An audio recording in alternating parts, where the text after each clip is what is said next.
I do now when I tell the story. Yesterday I was talking to a taxi driver on my way to the airport. Worth their weight in gold, taxi drivers. Shut up. Like, what are you talking about? We didn't talk about diapers of bibs, right? I'm kind of expecting to put your finger down your throat. We have two cats here, and In some ways, it's quite sadistic. She's impregnated. She turns around and eats him. It's almost. I forget. Is that a black widow spider or something like that? I think that's a black widow spider. I could be wrong. Hello, everybody. Welcome, world. We've got a nice chat lined up for you this evening, and we have one of the, if not the leading light in the Raelian movement, next to Maitreya, Brigitte who is with us as always. And this evening we have, this afternoon, depending on what time you're watching this, we have another a wonderful friend of mine, Thomas Kenzig, who's a leading light in the Raelian movement, also national guide or president of the American Raelian movement, CFO of a biotech company, wonderful guy. So I'm really looking forward to chatting to them. So welcome. It's good to see you. Having a child, though, it does seem it change. It's like switched something on in my head. Yeah. Or switch something off in my head. I don't know what it is, but the difference in me from the day before and now is huge. Like I watch something about it that was happening in on the West Bank, in Gaza rather, and there's just a still shot of a little baby that had been killed in a attack of some sort, And I always got angry before, I feel the anger in me, wanting to shake those people who callously serve, those sort of residential areas with weaponry. But I actually find it so upsetting now. Like it's almost so upsetting. What would I do if anybody tried to hurt my little one in the way that those children are living every day? I have to really be conscious of not letting myself go back to the aggression I used to feel when I was a young guy. I have to really kind of use every bit of training and consciousness and that I've learned over the years being Raelian to stop me getting incredibly angry and with anger comes a feeling of wanting to commit violence. I grew up like that, I grew up in a very rough area, so it took me years to get out of that. And now seeing those things and having a little one, I have to be quite careful, just and apply and constantly check myself when I see those sort of images and things. It's I find it incredibly upsetting. But somehow it's good that you have a child and you experience that unconditional love. Whatever they do, you forgive, and you feel that it's your mission to take that little boy from where it is to a grown-up that will be shining and. So somehow that's the mission that we have for humanity. I always try, because that's what Rael is saying, is that our mission is, we have to look at humanity as our child, and then we have to guide that child. We don't need children somehow, if we consider that we have this baby humanity to guide. And so sometimes it's difficult to have this unconditional love, Yes, it's so true, but it's not. I didn't. My brothers and my friends who've had children, and as I say, I had no urge in me to have a child at all. My brothers all said to me before, when you have a child, you don't understand. When you have a child, you'll understand. When you have a child, you'll see this love that overtakes you, this huge love. And I always thought, oh, shut up! Like, what are you talking about? What are you talking about? But it is not something I would have missed had I not done it, because I think that's how we're made. but now having had it, it has opened up something in my brain that is an experience that I can't imagine living a life without having that experience. That's how I feel now. And that exact statement and comment is exactly what used to drive me crazy when people said it to me before I had a kid, you know. So but I totally take on board what you're saying. That's the whole point, is humanity is as Raelians, we're supposed to love humanity and, you know, love, Putin, love Trump, send love to those people, and send to people that we agree with and people we disagree with, you know, having that. I kind of understand, because when my little one does something that I've asked him not to do, I don't feel any, like it's gone in a second. I just pick him up and I love him back. And that is it's a great lesson for how I have to apply myself to all of humanity now, and now I get it more than I did before. But it goes also further. It's what Red explains, that the Elohim created us, and they were amazed by their creation, and they looked at it like their children, right? Like we are their children. So and he explained that they have also this unconditional love for us. So that it's also something that you can relate to. That, yeah. But it's also good to remember that, because, I mean, they would have reasons to be upset.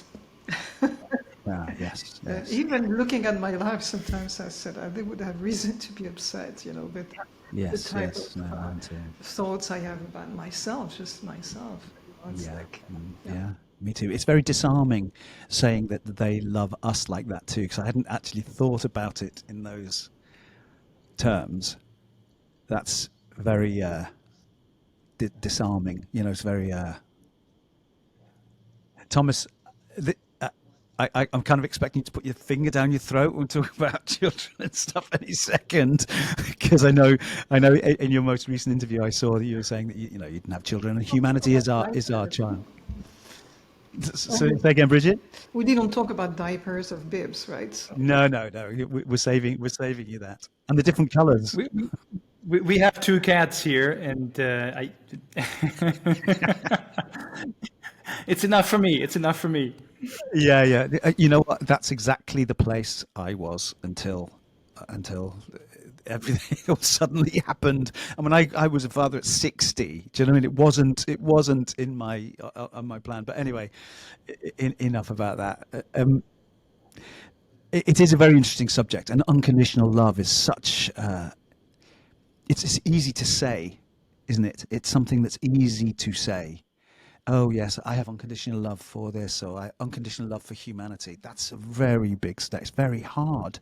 It's a lifelong mountain to climb, to get there and to retain it, even for a second, for humanity. It's an amazing, an amazingly challenging concept. I know it probably shouldn't be, but I have to be honest. You know, I don't have unconditional love for everyone. I want to have, and I try to have it. And I try to be better all of the time. All of the time. Can I tell you a quick story? I know this is not part of what we were actually going to talk about, but I've told quite a few people in a meeting we had in England. When I was in Whistle Down the Wind, I was in a show called Whistle Down in the West End, and there was when you're in a theatre, there's always, when you have pyrotechnics and something, there's a fireman that's on call the whole time. He's stood at the side of the stage, or he has a little office at the side of the stage. And this particular fireman, I used to say to him every night, "Hey, how you doing? Hi, how are you?" And he never looked at me, never spoke to me, never answered me, was never polite, he just, like I didn't exist. And after every day I said, "Hey, how you doing? Yeah, good day." Ignored. After several weeks of this, I started to go, "Hey, how you doing?" You know, I started to actually do it almost in an annoyed way. I was doing it, I think, to try and get a reaction from him. But really, it was, if I look back, it was quite aggressive, but I was being nice, but not being, at the same time I was like going, hi, hi, hi, like this. And the day I went to leave, because I was making the Superstar film, I left early. And he came over to me the day I was leaving. And he was one of those guys very uncomfortable in his own body. He was a portly gentleman. He was, his hair was unkempt. And he came over to me and he said, Glenn, I just want to say thank you. You're the only person who ever speaks to me here, and it's really made a huge difference to me. I burst into tears. I do now when I tell the story. It was the biggest wake-up call for me to like, everyone lives their thing. And that guy who was annoying because I couldn't get a reaction, I couldn't get him to say hello to me or speak to me, it didn't matter because it made a difference to him. And I felt, even to this day, and I'm going back, that was 1998, I think, 98, 99. And, and I still feel terrible about it. I still get emotional about it when I think of that lack of unconditional love. I started off well, because I speak to everyone, but because he wouldn't speak back to me, I started to get a little bit lacking what I should have, and it still affects me now that I allowed myself to go there. And I won't allow myself ever to go there again, and I haven't allowed myself to go there. But I still find it challenging that to even tell the story, I get emotional and I get upset with myself and also what he was living. Yeah. Unconditional love is a tough one. So quick to judge, huh? Yeah, it's a tough one. And I have to be honest, I am not even close to perfection at all. It's a lifelong journey, as we said. Did you want to talk about? We were going to talk about. I caused a bit of a stir in the movement by writing to Rael, the leader of the Raelian movement, a few months ago, because I'd done a lot of research because obviously I'd had a little baby and. Before I had the baby, I think he was just coming up to his birth, and I was very concerned about in that particular instance the vitamin K and various other vaccines that he was going to have, and I wrote to Maitreya saying I wasn't going to vaccinate my little one, and because I was very concerned, because primarily I'd had a conversation with two doctors where I said, what's the reason for the vitamin K shot?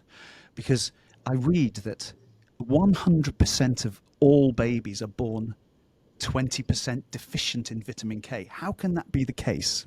Surely that's by design. If every baby is 20%, and they all said, "Oh, don't worry about it. It's absolutely fine. It's only pure vitamin K that goes into the babies." And I said, "That's just not. I know that's not the truth. So why are you saying it is? Well, I know I can show you what's on it: polysorbate 80 and various other ingredients." And they got annoyed with me each time, both doctors, both in England and in Sweden. And so I decided that time to go into a deep dive into vaccines. And I did tons and tons and tons of reading. Like, I'm not talking about Facebook and stuff. I'm talking about, I read studies and I looked into papers and I read hours and hours and hours of stuff. And in the end, I wrote to Rael and said that this was the case. And am I being too conspiracy theory minded? And what's your opinion? And his response, I think, shocked many, many people in the movement, because his response to me, which I've got his full response to me, and I know he made a statement about it, but I've got his response to me. I won't read the whole thing, but just a couple of lines from it, which I think are in his statement that Maitreya put out publicly.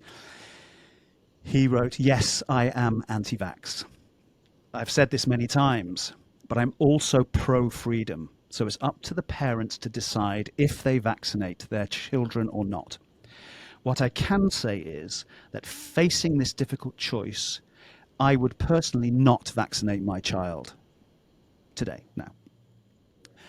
So obviously that is a huge turnaround, not for Maitreya turnaround, but in the way that Raelians think about ourselves, because we've said it many times, the religion of science. So I'm fully at peace with this whole subject, and I know you are too. So I want to ask you, how about we start with Thomas? Thomas, can we? How the question is basically, how can we say that we are the religion of science, yet at the same time say that we are anti-vax? Well, I think human science, the primitive human science, is basically a moving target. A lot of things which were, proven by science to be good for humanity didn't turn out to be so good later on. If you look at the field of medical science, for example, who has heard of Rose Kennedy? Rose Kennedy was the sister of JFK and Robert Kennedy. And she was in her early 20s, and she had they called it mood swings, a bit erratic behavior. She was an embarrassment to her father, who wanted his sons to be great politicians. So they brought her to doctors, and they advised the father, who didn't tell the mother, to do a lobotomy on his daughter. So what is a lobotomy, right? You basically cut out a part of the brain, thinking it's going to solve the issue, if there was any at all to begin with. And lobotomy is something that I think it started in the 1920s, 30s, and was done all the way to the 1950s. And it was 1941 they performed a lobotomy on Rose Kennedy, and after that she was a vegetable for the rest of her life. Of course, at the time, these were doctors, people in the white suits with all the diplomas, who advised to perform a lobotomy. Nowadays, we look back on this and say, are you crazy? I mean, who would think about cutting out a piece of the brain to address a behavioral issue? There's another example in the medical field. He's talking to you right now. It's myself. I was born in the 70s, and at the time, it was a common medical practice to remove tonsils of children who had a tonsil infection. In some countries, it's up to, I think, 75% of the kids had their tonsils removed. I mean, the Elohim didn't put these tonsils there by accident. I'm not saying there's very rare cases where you might have to remove them, but for sure not in 75% of the population, because until a few decades ago, we wouldn't even be able to access those tonsils, right? And nowadays, again, we don't do this anymore, other than some very rare cases. But it shows that science is really a moving target, right? And what was good or considered to be right a long time ago is looked upon differently. For me personally, I saw, in the messages that the Elohim transmitted to Maitreya, there's no information about the vaccine. So why do we have all these discussions nowadays? Me personally, I was vaccinated. I don't know. I had maybe a handful of vaccines as a kid. Nowadays, in some states in the U.S., there's up to 50 vaccines that are being given to children. So it's a totally different ballgame. And for me, I saw Maitreya Rael comment a lot. Yes, there was a recent comment about him being anti-vax in general, but it was mainly during the COVID, the Corona circus years, where when he clearly said he told people not to take the mRNA shot because it's dangerous. And it may change the DNA. Was he talking about the genetic code or some epigenetic issue that could cause it? We don't know. Maitreya is not a scientist to give us all the details. It was general direction, I would say. And so I saw it kind of like many of his comments had like two sides. So of course, there's the one side, the direct kind of advice, from a health perspective, don't take it. It could be bad for you. Because the prophet, after all, yes, the prophet is here to talk about meditation and super consciousness, but he's got to also protect the gene pool of humanity, right? And why is it today that we have children who are born or blind, have no limbs? It wasn't their fault, right? It's because our gene pool that was perfect, thousands of years ago when the Elohim created us, it got damaged for various reasons. So on the one side, yes, I saw him really giving that a strong advice to make sure to keep that gene pool as pure as possible. The other side in his teachings was very much I saw him kind of cautioning us against this, falling for the authoritarian approach that a lot of these, health departments around the world pursued, and just blindly believing the science. And on that note, as a story that comes to my mind, I went to an attorney for a business matter, and it was in 2021. And I walk in, and the receptionist, "Oh, you have to have a mask." I said, "I don't wear masks." And I just sit down. She was like starting to sweat, but I was far away from her. Okay. 5 minutes later, she brings me into the attorney's office, and we shake hands. I said, "I don't wear masks." And then he said, "Oh, no problem. I just got my second shot yesterday. I'm protected. I believe in the science." That's literally how he said it. Top attorney is, "I believe in the science." And at first I was like, "Oh, great. Okay, we're not going to have to talk about COVID things." But at the same time, I was thinking, wow, that sounds like 500 years ago, people were saying, "I believe in the church. I believe in God." And that's so the science can easily become a blind belief. And if you look at the messages, it's interesting. There's only one scientific study that is actually quoted in the messages. It's the Milgram experiment, right? Stanley Milgram, who after World War II, he basically was wondering, how is it possible? I mean, Hitler by himself, this monster, he couldn't have killed millions of people. He needed a whole apparatus. He needed a whole army of people to help him with that. And how was it that German people just, did, follow through with these orders? And it is this, obviously, this blind belief in authority. And a lot of Maitreya Rael's posts at the time were very much kind of waking us up to this, be very careful about what you hear on the news, how you're being programmed. And as he always advised us, take 3 steps back, right? So very... luckily, the third part, if I may add to all this, I think a lot of his comments that he made at the time were also to kind of demystify the idea or the taboo of death. And again, that's kind of where some people may say, hang on, you are for immortality. At the same time, you say don't be afraid of death, right? It's not a mutually exclusive proposition, so to speak. We are... until we'll reach immortality, yes, all of us, the moment you're born, a birth certificate is being made. You couldn't make the death certificate at the same time. There's 2 boxes that are empty. Is the when and how. But other than that, we're all it's part of the Elohim's program, right? They made us with a certain lifespan of about 80 years, plus minus. Some die earlier, some later. But to see how, for me, especially during those Corona years, how people were so afraid to die suddenly. We have millions of people dying, I don't know, worldwide, but there's millions of people dying all the time, and it was no big deal. And all of a sudden, this big fear, which is terrible, because obviously when you're afraid to die, afraid of a virus, then your immune system is weakened and you're more likely to die, right? So... yes, I think very, very grateful that we had Maitreya Rael guide us through these difficult times. And I really think when we talk about science, we also have to be very careful because it's a moving target. Our science is still very primitive. And to give another example, not in the medical field, but it was a few years ago that the Elohim told us when we talk about the particle accelerators, right?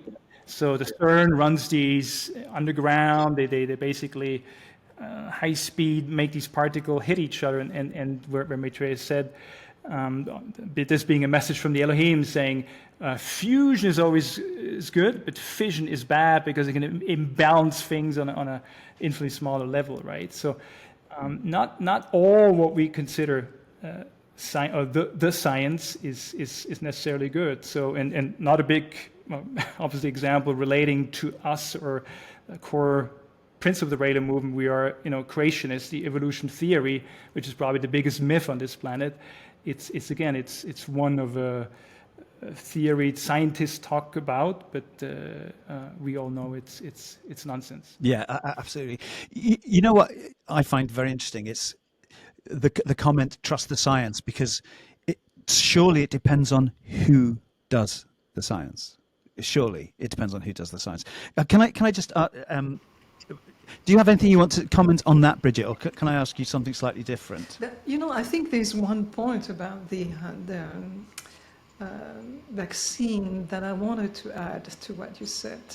The fact that people are told you have to vaccinate because if you don't, you will put the other people at risk, right? And so they are saying, so just vaccinate your child. It may have a problem, but you saved humanity doing that. So you put your people in a situation where they are feeling like guilty because if I don't vaccinate, and they were actually telling people, children, if you don't vaccinate the children, you could kill your grandmother, So they were going hard on that. And that is actually accepting and telling clearly that there are accidents with vaccine. Lots of doctors will say, no, vaccines are safe and all that, there are no accidents. But there is a fund in the US that is called the National Vaccine Injury Compensation Program, where you can claim that you have had a problem, an accident with the vaccine, and you can get funds, you can get compensation if you can prove that. And there have been billions paid that way. And I think that's kind of I didn't put the name, the numbers of compensation that were found. And everyone who is vaccinated is paying 75 cents per dose to bring money to that compensation fund so that they can pay the people who have that. So it's accepting, as a society, we accept that there will be a few people injured by that, pretending that we save humanity or we save the corporate. And that is a fully psychopath type of thinking, right? One of these, the trolley test of the psychopath test, which is when you have a train and that is a wild train, it's going straight into killing 5 people. You have a chance to save these 5 people by pushing another one in front of the train so that it derails and stops the train, right? So you kill 1 person to save 5. This is exactly what they do with vaccines. And that is never said, but it's a fully accepted psychopath type of thinking. And that is not acceptable. And that's what Maitreya says. Personally, I want freedom and I would not vaccinate my child because I don't want, if you vaccinate your child and your child had an accident, you're responsible. You actually injured your child. You took that responsibility, right? While in the same way, if you push someone on the rails, you are the killer, right? So you should not push anyone. Maybe there will be another way to put a stone in front of the train and derail it without killing anyone. So that type of thinking, in my opinion, is what we have to change and what science can change. Because in the past, there was no way we can detect who would be injured by such a vaccine. Right now, with the tests we have with AI and all that, we recognize most of those children who have been damaged, and even it's adult. I mean, the highest number of compensations that have been paid in the US for those who have been receiving flu vaccines. Thousands and thousands of people being paid because they have that. And very often it's linked to a mitochondrial disease, like a weakness in the mitochondria. And that could be detected. And that's where we should go. And especially when we talk about the coronavirus vaccine, that was a gene therapy where you force the body to produce a protein that has never been produced by the body before. There are some gene therapy where you produce proteins that the body is used to do that. That's easy to handle. But when you force the body to produce a foreign protein without testing all the different conditions that would occur. And they found out afterwards that a lot of the people who reacted to the COVID vaccines were actually people who had a precondition that could have been detected. Now we know, I mean, people who had Lyme, people who had MTHFR mutation, all kind of different terrain, if you want, that could not possibly accept that foreign protein that is the spike protein, right? So the AI and the advance of science will allow us to see who could possibly react to a vaccine and avoid it in that case and do something else. But we have to stop this psychopath type of society, right? Yeah, totally hear that. Yeah, like you both work in the medical field. You know, I don't. I mean, I know, Thomas, you're not medically trained. You're a business graduate, but you both work in the field and are surrounded by it all the time. Myself, I'm not. So the research I did makes me not trust the medical profession. And if you give me a second, I'll tell you why. The National Childhood Vaccine Injury Act became law in 1988, signed in by Ronald Reagan, which indemnified all the vaccine manufacturers from being sued for vaccine damages. So, as you said quite rightly, they go to a different fund, but it's not the actual vaccine manufacturers that are paying. And which is one thing. So then the vaccine sort of schedule exploded in the US. They were just sticking loads of different vaccines for lots of different things. It went from half a dozen to like 50, 80 odd vaccines from 0 to 18 years old. Couple that, so there's no possibility of being sued. Couple that with, I ask the question, why, if I can research that, and I know that that's a concern for me as a dad or as a human being, why don't doctors know that? Well, I find out that they do know that, of course, but in the US, I'm talking about the information I've found is specifically related to the US, but it actually is the same in many countries, and that is, in the US you have Blue Cross Blue Shield, which pays doctors $40,000 bonus for fully vaccinating 100 patients under the age of 2. So they get a 40 grand bonus for fully vaccinating their children up to the age of 2. For those who don't know what Blue Cross is the umbrella organization that looks after all of the insurance companies that insure people for medical insurance. So if that same doctor manages to vaccinate 200 patients, that bonus jumps to $80,000 per doctor. But here's the catch. Under the Blue Cross Blue Shield rules, pediatricians lose the whole bonus unless at least 63% of the patients are fully vaccinated. So the doctors because every time I take my little one into the doctor, they say, is he fully vaccinated? No, he's not going to be. You ask me this every time I come in, and every time I say, will you sign a paper saying that you will pay for any damages to him? And they say, well, of course not.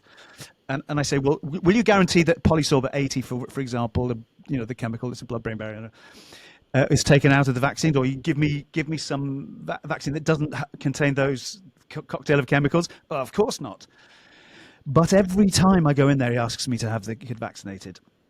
Now, so there's a huge amount of pressure on him to make his money, to pay, to run his business. But I then asked myself, why aren't the regulators doing something about it? And I looked into, and I discovered, thanks to Robert Kennedy Jr., I discovered that the FDA's budget for just particularly fiscal year 2004 is $6.7 billion. $3.6 billion, or 53%, is given to them by the federal government. But $3.1 billion, 47%, almost 50% of their operating budget is given to them by the vaccine manufacturers and medical pharmaceutical companies. So the pharmaceutical companies are paying 50% of the budget to exactly the organization that's supposed to regulate them. Now, I thought that was bad, but looking at the CDC has a budget of $11.5 billion. It owns itself, the CDC, 56 vaccination patents. Now, the FDA and the CDC scientists can receive £150,000 per year in royalties if one of the vaccines that they've worked on is put into the schedule. So $5 billion of their national budget, annual budget, goes to advertising and promotion of vaccines, and only $20 million goes into research for vaccine safety. So $5 billion in pushing them, and 20 million in researching whether they're safe or not. And for me, that was a huge. That Robert F. Kennedy Jr. Has done many lectures, and I've seen many of them, and I've noted this information from him. And isn't that a concern that the actual organisations that are telling us that the vaccines are safe are getting paid for me to have them? They're getting paid to tell me they're safe, and they're also getting royalties when I take them. That's dangerous. That's dangerous. And I mean, what do you think about that? I don't want to, because I could talk about this for hours. I'm on my own. We're talking to a wall. But what do you think about that? What do you that situation, is that not crazy, or am I imagining this? It is, and just listening to you, I was thinking about something. So, of course, medical science has brought a lot of great advantage, has improved the lives of many people, right? So I'm not here to bash the medical industry in general, but I think once you involve money, and that's always a problem, once you start to involve money in the science, then it becomes problematic. And I'm just, I don't want to say, let's say, that they're in the part of the people I know well. And two examples of two, let's call them friends, both medical doctors, okay? One, he's known to, both a GP, right, general family doctors. One is known to take a lot of time with patients. They come to him, they sit down, he listens to them, they tell them their whole lives and everything, and he actually had to, he couldn't retire at 65 because he didn't make that much money, so he had to work till 70 to be able to fully retire. But really was really appreciated by all his patients, took a lot of time. Another one, which I know very well too, what he had, and they're both in Europe, and that second one, he had a program. The program told him, because these doctors, they're being given limits by the health insurance companies, how many blood draws you can do per day, how many this and this and that. So he had a program that told him every day how he can maximize the number of procedures. So somebody comes in at 4:30 and he can see, I can still do one more blood draw here. That person absolutely did not have to have his blood tested, right? But just because he could, he literally had a program that told him how many he can still do, and he told him to maximize his revenue, right? So they're both medical doctors, but the point I'm trying to make here, as soon as it becomes the part of this capitalistic society, as soon as money becomes involved, we have a big problem. And what are you talking about before, about the pharmaceutical companies and the vaccines and everything, but it is throughout the medical industry. As soon as the money becomes involved, the science is not always a good science. Yes. Do you have anything you want to add on that, Brigitte? Yes. Well, I mean, it's not just the doctors. I would say it's the whole scientific community that has issues with being able to say things that are not accepted by the community. And that, of course, refers to something that is important to us, is the creationism versus evolution, right? And so I was reflecting on that, because we said our religion is science, and people will say, well, therefore you believe in evolution, and no, absolutely not, right? And so somehow I read a lot of articles because it's my job. I am involved in that, and then they have somehow always to put something that will include a little bit of evolution in it, so that they have a stamp in there. So they have like pages and pages of publications, and somewhere they will say something that make them, okay, we believe in evolution, and that there must be an explanation about the evolution about that. they cannot go out of that because it's such an accepted system. They cannot go out. So, and I was this morning. I mean, really, I had fun because I knew we were talking about science today.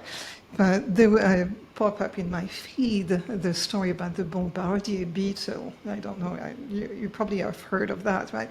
This beetle has a capacity to push away anyone threatening it. It has 2 compartments inside its tiny body. One compartment that would produce hydroquinone and another one that would produce hydrogen peroxide.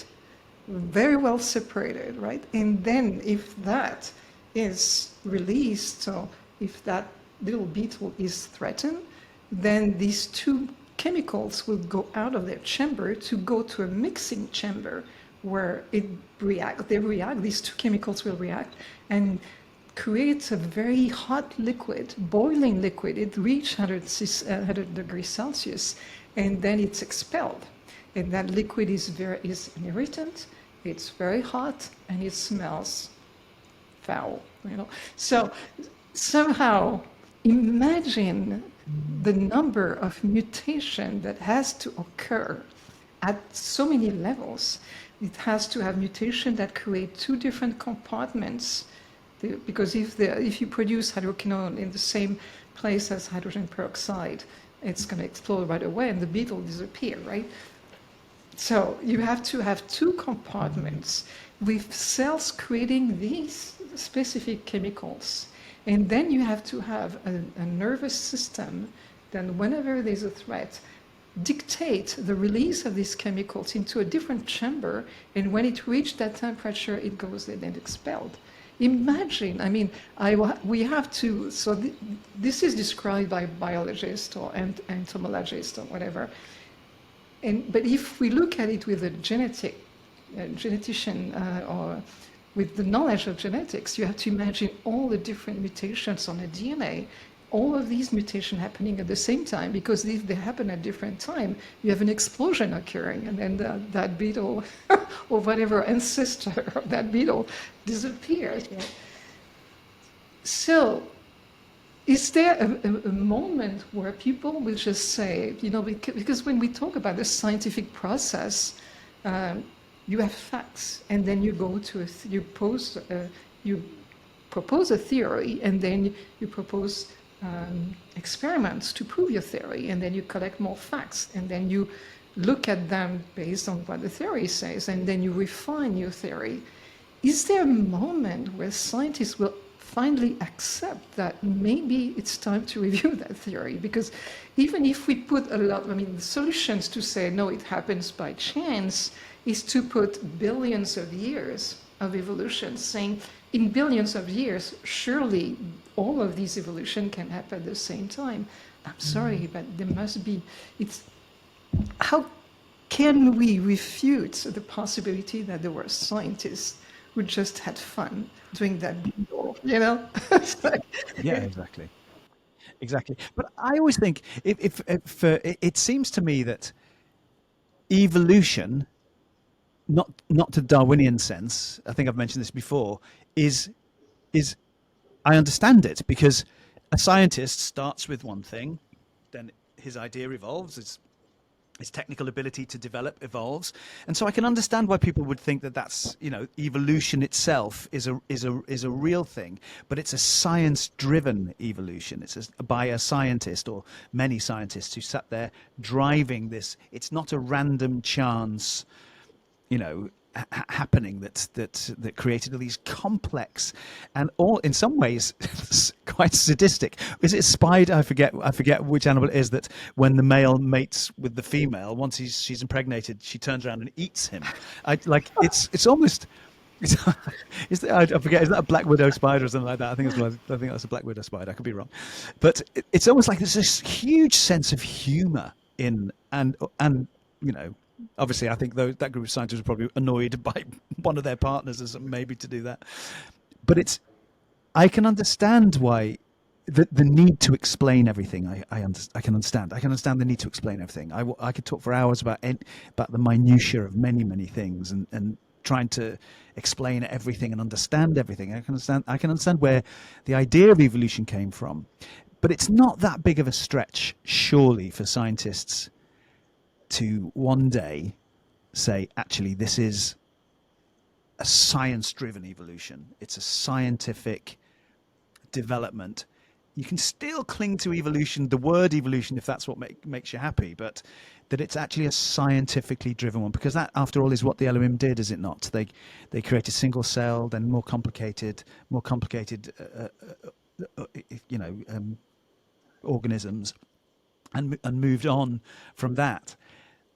I hope, I trust in humanity. We have to believe in humanity, right? We have to believe that we will get there, and we have to trust that we are good, and we have to trust those things. But I do see that it's a very difficult road, that for science.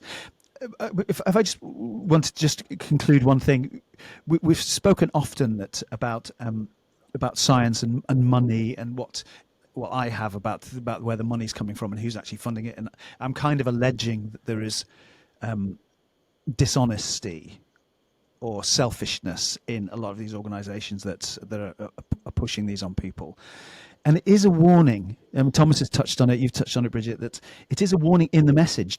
The message for those people who, if anyone's listening or watching this, is the philosophy of the Raelian movement given to us by the creators, the Elohim, to Maitreya Rael, who is the prophet, basically, that is the leader of the Raelian movement. And there is a warning in the messages that says, do not let science fall into the hands of those who only think of making money. And I do think we have fallen into that trap. I do. And I know from your history, Brigitte, the mechanism that stands, and you also, Thomas, you were there, the mechanism that comes into play when you do something that's outside of what those huge big companies want. When it stacks up against you, it is an incredible weight to fight. They've got all the power of, because is the pharmaceutical industry are the biggest contributors direct to politician donations. The biggest contributor. They out-contribute the oil and gas industry by 5 times. They are the biggest contributors, and then they contribute also to the parties, direct to politician and to their parties, and in every country, billions and billions of dollars and pounds are going into this. We have fallen into that. Terrible. So my question is this, and it's a slight turn away from the discussion of vaccination, but what is the answer to getting money out of this equation? How can we as a society move forward into a different system, a new political? What are the first steps into what we Raelians, where I'm going with this, like what we Raelians call Paradism? What are the steps? How are we going to make that? How is society going to make those steps when we're run by maniacal people who are just money?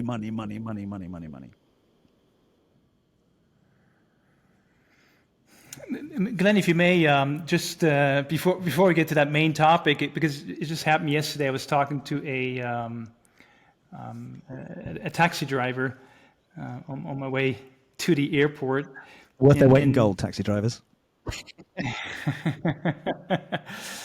And as soon as you get money involved, we're talking about the medical science before, it kind of the purity is lost. Because we were talking about the Raelian movement. For those who don't know, in the U.S., a lot of churches, they pay, their clergy, anybody who helps. It's a paid job. For him, it was he could barely understand that we're in the Raelian movement, nobody gets paid, right? And I tried to explain to him it specifically because we want to make sure that those people who come to the movement and want to help Rael in his mission, they're here for the cause and not because as soon as you involve money, there's some purity that is being lost, and that applies in many fields, but it's science, but it's also philosophy, And that's why when I look at the Raelians around the world, those people, nobody gets paid, right? I mean, that's very important to understand. Actually, the active, what we call the active members, they contribute towards building the MC. So not only do they give their time, but they also help with money to build the embassy. But and for me I think of course Ray movement could have had paid clergy if you want, but from the very beginning this was made to keep that purity. And I think as soon as money comes involved in anything, yes, we kind of lose that purity. It's a tough one. But but speaking more about the societies is coming, how to get money, I think it'll basically, it'll get rid of itself somehow. I mean, every day nowadays, we see all these TED Talks and about futurists talking about how the AI revolution, robotics, it's for sure, we see the technological progress going at an amazing pace, right? A lot of it, some is maybe still theoretical, but let's say in our daily lives, if you look at what the average American does, like on a Saturday, goes to Walmart, right? So yeah, nowadays you take a car. You had to drive a car. Nowadays you don't have to physically drive the car anymore. I mean, the newest Teslas. Been around for almost a year now. You just program the address and you just sit there for a few more months. They still need a supervisor. Very soon, even that supervision will be gone, but the car does everything by itself, turn signal, everything, right? You don't have to do anything anymore. You go to the store, you go to Walmart, in the past you had these cashiers scanning the barcodes and giving you the total, and you scan yourself. And so we see this, and even when we talk about shopping, for now, these obviously all the goods are being brought in with trucks with a driver. Now that we're going to have self-driving cars, we're going to have very soon self-driving trucks who can run pretty much the whole time. We don't need every driver usually needs to rest after 8 hours and stuff, gets sick, wants to go on vacation. Well, these things are going to run all by itself. It's just somebody sitting somewhere behind a computer managing hundreds of these trucks, right? And so we see all that coming. But for me, I think the people in general society they focus very much on the technological progress. But the much more interesting question is what kind of the societal change, and that very few people talk about. And the Elohim gave us a new concept. I think it was in 2009. It's called Paradism. For those who are here for the first time, just go on paradism.org, which basically is a social political concept where robots and machines and AIs will do everything, provide everything, where we won't have any money anymore and work either. Because think about it, why do people go to work, right? It's not, except for very few people, and even those who do like their job, maybe not every day, but mainly to pay for food and housing, clothes, and the basic needs. But if that's all provided for by robots and machines, and ultimately for free, then you're not going to do that anymore. But so the interesting question is going to be, I think in a intermediate stage, because we already see it now, that the concentration, what we call the concentration of capital, right? A lot of these transnational firms own more and more. Basically, so less companies and people own more and more. So it will come to a point where basically everything will be produced by robots. But the interesting question, and that nobody really wants to talk about, because it goes against the basic idea of capitalism, which basically is going to die. Capitalism is going to die. The more we head towards singularity, it's going to be the end of capitalism. And it's a question of ownership, because will society accept that very few people will be able to control everything? If you listen to some futurists, they say, "Oh, there's going to be some kind of a basic income for everybody," but it's still in the hands. All these means of production of goods and services in the hands of these rich people. So, and you're basically at their mercy, right? So, like a charity. Oh, yeah, I do this. So, but ultimately, 8 or 9 billion by that time people will not accept that is all being held by very few people, right? And so if you look at this Paradism text, it clearly talks about the nationalization of the means of production of goods and services, and I think it's a very powerful statement which very few people talk about, or even dare to talk about it. But of course, the Raelian movement is always at the forefront of all these topics. And the prophet is somebody revealed, right? He reveals things that's a future for society, which our scientists or politicians, everybody don't kind of grasp yet. So a prophet is always at the very forefront. And so when you read this Paradism text, a society without work, without money, where everything is provided for by robots, which is basically a communism without a proletariat, right? Without a working class. And for me, I remember when even some Raelians at the very beginning, when this Paradism concept was discussed in the movement, people, communism. The problem, people, when they hear this term, right, they right away, they think of certain applications of what we call communism. They think of Stalin, the gulags, or I don't know what. That's what kind of people think about, right? But the word itself, the word communism, etymologically, it comes from the Latin communis, means shared by everybody. That's a very beautiful meaning. And for me, this is really there's going to be no other way around, ultimately. And I think that control of the means of production has to be in the hands of the people. And that way everybody can benefit from that. It's going to be interesting to see the transition. I mean, the less and less rich people who always get richer will have to let go. But ultimately, if you want a planet for everybody, that's the only way. In any so this whole idea, capitalism, private property, except for the family home, it's dead. And no advanced society on the Elohim's planet. There's no nobody owns a factory. It's all this is done for everybody. And if you can do as many toys, products that you want, anybody can get as many times as he wants. So there should never be a problem to switch to that. But I think for me, the technological change, everybody sees that, societies where it's inevitable. The interesting discussion in all this is how we're going to the societal change and to accept, to put the ownership of the means of production in the hands of everybody rather than a few people. Yes, my concern hugely is, will those people in hugely financially privileged positions let go? Will they let go, or will it have to be something that forces them to let go? Obviously, as Raelians, we're peaceful people. We don't make threats. We don't. But hopefully, it'll be a peaceful transition, peaceful revolution. But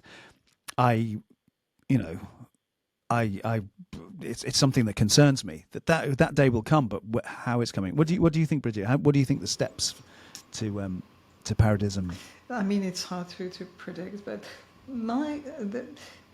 I feel optimistic that it's going to happen peacefully, because it's all going to be driven by AI, right? And so it's true that right now it's big companies owning AI. It's Google, it's Amazon, it's Grok with Tesla or X and all that. So, but there are a lot of groups that are grassroots scientists doing it without any agenda, and it's mainly in Asia doing that. And so there will be, and all what is AI will be available to everyone very quickly. And if you want to produce something, you can have AI producing your own robot, and that robot doing what you need to do. So I believe they won't be able to stop and maintain the ownership of that information. I don't think they will be able to do it. It's going to be spreading out. It's going to be available everywhere. And at that point, there will be community, using whatever they have as a knowledge and organizing themselves. So, I was yesterday, I told you I was renewing a passport. And I had that thought coming and said, maybe in 10 years I will not need, because it lasts 10 years, I may not need to renew that passport. Because maybe there won't be those borders anymore. There will be smaller units, smaller communities organizing themselves and able to sustain themselves and peacefully trade with other communities, and without all these borders issues and these fights and these horrible things that you were referring to happening all over the world right now. So I'm optimistic because that knowledge, I mean, this will be driven, that big change will be driven by the desire of the population to live better, by the level of AI, and we are reaching within its singularities between 2025, 2035, right? So we are right now in that decade that is supposed to. Would you mind, just for people who don't know what the singularity is, would you mind explaining what the singularity is for people? So yes, the concept of singularity is that there will be a point where everything that has to be known will be known. You know, that's all the main principle of that governs the infinite universe in which we are living, and we are part of it, will be fully known, and that will be known and available for all. And then AI will multiply that everywhere. So there will be a point where everything that needs to be known will be accessible for everyone. There's no reason anymore for that to be kept in the hands of a few, and that will exploit it, right? So how is that transition going to happen? We are in this key 10 years, that decade that is going to change everything. And that leads to the embassy, right? Yes, very soon. I hope. Can I ask you one question about AI? And it may be a controversial question. It might be an incredibly dumb question. You have to forgive me. But is AI truly intelligent, or is AI just incredibly fast computers that generalize all of the human creativity into various versions of what's already been? Or is AI truly intelligent? And so it's a bit of a question to come to the end of a chat, but do you understand what I mean? Because I struggle to see intelligence in artificial intelligence. What I see is processing power, knowing everything that we currently know is accessible to them very quickly. And if I ask it a question, it'll answer me very quickly. If I ask it to write me a song, it will take a generalized version of 1,000 songs, 10 million songs, infinite amount of songs, and then just generalize, put them together in the right key. And is that intelligence, or is it processing power? Do you see what I mean? Will there be a point where it is truly intelligent, or is it already truly intelligent? So, I mean, you're talking about comparing that with a human being. Yeah. Right? I am. Yeah, so the human beings are able to do lots of connections, and that AI is going to be being millions of connections faster and quicker and all that. Is it going to be able to have emotions? You know, that is also something that defines us. And also, is it going to have compassion? Can we teach that compassion and love and understanding and the feeling that we have? I don't know, but I believe yes. You know. So at one point I was going to say it's sentient. Is that the right term? You know, like is it going to turn that way? I believe it will.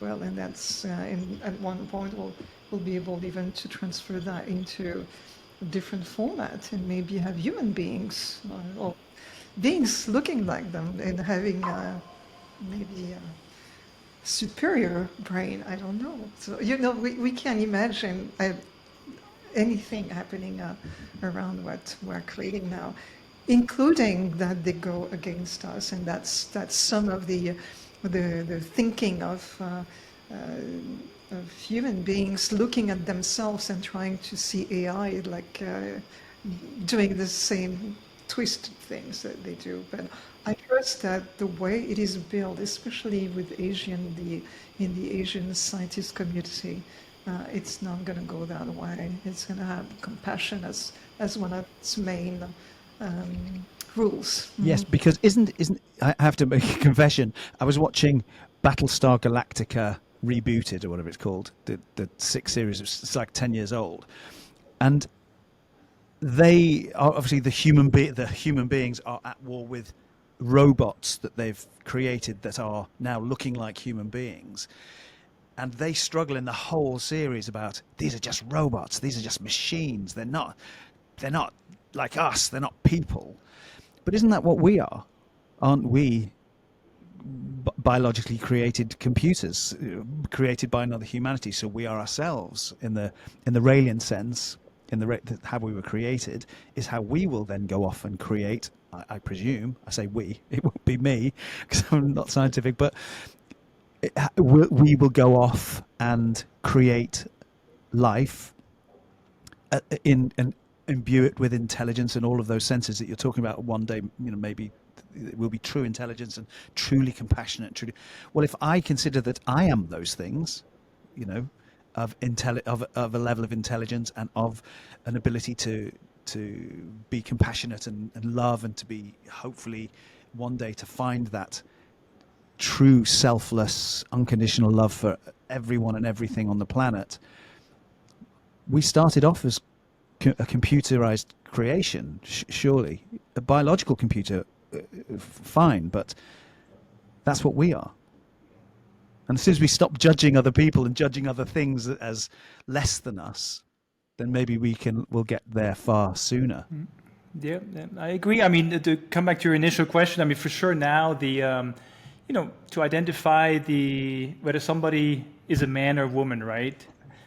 What they do, they basically show millions of pictures of men and millions of pictures of women to basically the AI, and then based on that it makes so I don't think right now we don't have quite yet this what you were describing as what we can call the general artificial intelligence, but for sure, I mean, look at us and look at the people that we're going to create one day. There you got your this advanced call it advanced biological robot if you want, but that's I think we're the living testimony of what's coming and what's possible. Yeah, and it's I think that the biggest challenge for humanity is the wish and will and need to be right, and to be the one that knows, and the one that's perfect, and everybody else is somehow, or everything else that we create is somehow lesser and beneath us.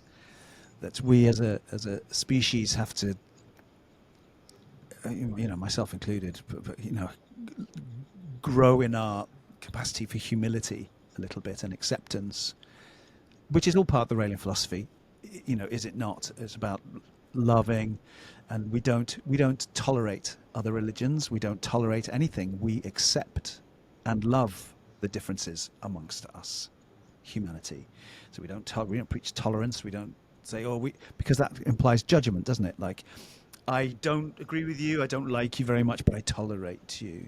We, as a movement, as a goal, is to remove those aspects of us, and be truly loving and accepting and giving and kind. I truly hope we will be able to create computers like that. I mean, anything else really is unthinkable, that a computer could be despotic, like vile. And I want them to be compassionate. I want that. I want that. I want that. And it's heartening to hear that you believe we will get there, because I fully believe we'll get there, and I believe that's where we're going, and that's the journey we're on, and that's the destination ultimately. And I don't think we will stop until we do get to the point where we are compassionate and full of love and kindness. I hope. Otherwise, it's unthinkable what we will create if we don't get ourselves in check. The things that go on around the world. Anyway, we could talk for hours, but I know we've done a little bit more than an hour. Do you want? Is there anything you want to say? And do you No, want I was just saying that's a perfect conclusion. okay, great, fantastic. How about you, Thomas? Do you want anything you want to say?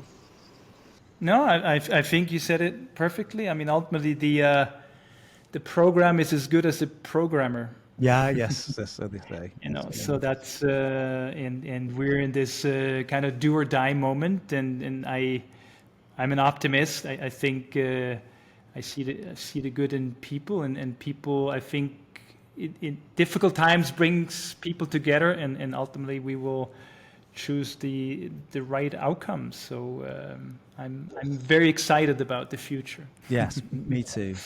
Okay, on that note, Thomas and Brigitte, it's so wonderful to see your gorgeous faces again. It's always, even if it's only from day to day, it's always too long in between. I send you loads of love and thank you for talking to the world through these little bits of technology that we have. Thank you so much. It's lovely to see you.